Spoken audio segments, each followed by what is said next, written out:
Bueno, muchachos, comenzando ya con el contenido de la tercera parte, vamos a ver, o sea, estos temas son una continuación al final de lo que estuvimos viendo las últimas semanas.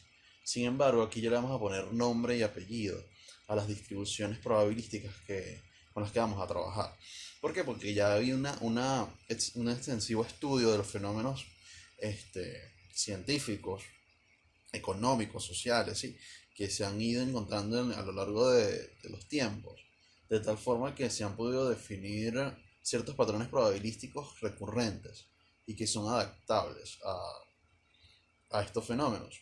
Al final estos son modelos, ustedes ya perfectamente como estudiantes de economía conocen qué implica hablar de un modelo y estos tratan de aproximarse efectivamente a las características probabilísticas de situaciones reales que nos encontramos.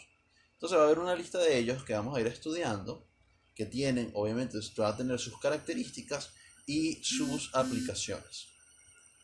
Comenzamos con el modelo uniforme discreto. ¿Sí? Está definido de la siguiente manera. Ya vamos a verla. Era aquí. Okay. El modelo uniforme discreto. Sea x1 menor x2 menor así hasta xn. Números reales. Se dice que la variable aleatoria x sigue una distribución uniforme discreta en el conjunto x1, x2, xn, ¿sí? Seguido como que x se ciñe, ¿sí? Esto significa se ciñe, se asemeja, se distribuye uniforme con parámetros x1, xn. Si y solo si la función de masa definida para la variable aleatoria x es esta que tenemos acá. X1, X2, Xn son números reales, como lo dice aquí arriba, ¿sí? Entonces, este es un conjunto de puntos en los cuales la variable aleatoria puede adquirir un valor. Fíjense, esto está definiendo acá X probabilidad de los valores.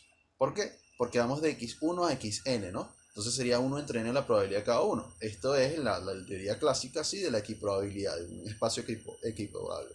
Eso es lo que define el uniforme discreto. Un ejemplo del uniforme discreto perfectamente es el lanzamiento de un dado, la X, cuya X está definida como el valor del lanzamiento.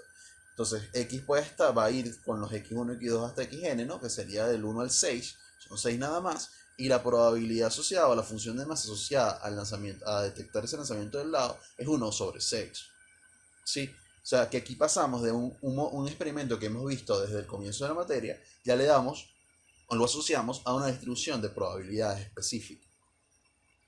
Esa sería la idea acá. Entonces, ¿qué deben tener en cuenta de aquí en adelante con estos contenidos? Tienen que ver con cuál es el rango, ¿sí? Tienen que ver cómo se define la variable aleatoria. La variable aleatoria está acá definida, se ciñe a esta distribución. Es importante respetar la nomenclatura.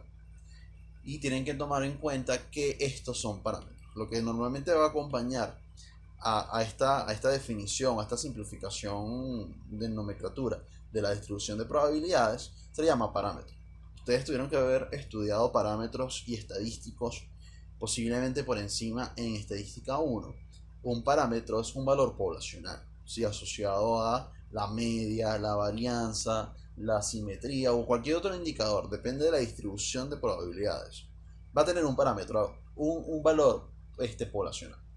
Normalmente cuando trabajamos con estadística descriptiva, no, con estadística frecuentista, ¿sí? Nosotros asumimos que los parámetros son desconocidos, pero son constantes, se mantienen en el tiempo. Cuando se habla de estadística bayesiana, los parámetros son variables aleatorias. En este caso, bueno, nosotros trabajamos con estadística descriptiva, los parámetros existen, pero son desconocidos, y eso es lo que ustedes van a abordar. Ese problema lo van a abordar el semestre que viene en estadística 3, cuando se dan cuenta que tiene un estadístico que se va a poder aproximar o va a poder aproximar al valor efectivo de ese parámetro, ¿sí? Con lo que se le llamaría la inferencia estadística.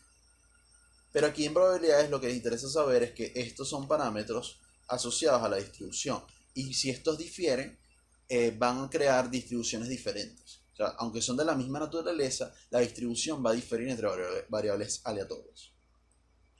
¿Qué propiedades tenemos con este tipo de distribuciones? Bueno, si X se distribuye uniforme discreta, entonces vamos a tener que la media de X es la media aritmética de esos valores de X, ¿no? Pero no de una muestra que tomen, sino de estos valores de x1 hasta xn, que constituyen a la distribución de probabilidades, los puntos, ¿sí? De referencia. La varianza es la desviación muestral, la varianza muestral. La función generatriz de momento la tienen definida acá, al igual que la función generatriz de probabilidades.